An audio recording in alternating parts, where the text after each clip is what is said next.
இந்த அற்ப தேர்தல் வெற்றியும் தோல்வியும் கண்டு துவண்டு போகிற கட்சி தொண்டர்கள் அல்ல நாங்கள். கட்சி தொண்டர்கள் அல்ல, நன்கு கட்டமைக்கப்பட்ட தமிழ் தேசிய ராணுவத்தின் வீரர்கள்.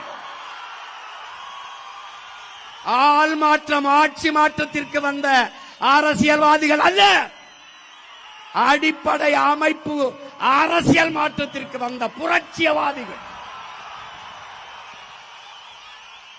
இங்கே பூனையை விட புலி வலிமையானது என்பதை எலிகள் ஒருபோதும் ஒத்துக்கொள்வதில்லை. அதுதான் பிரச்சனை, அதுதான் பிரச்சனை.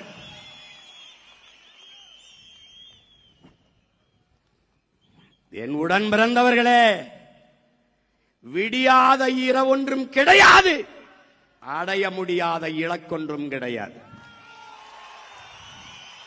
ஒவ்வொரு இரவும் விடிகாலை அடுத்த நல்ல விடியலை தயாரித்துக் கொண்டிருக்கிறார். அப்படி ஒவ்வொரு தோல்வியும் மகத்தான வெற்றியை தயாரித்துக் கொண்டிருக்கிறார்.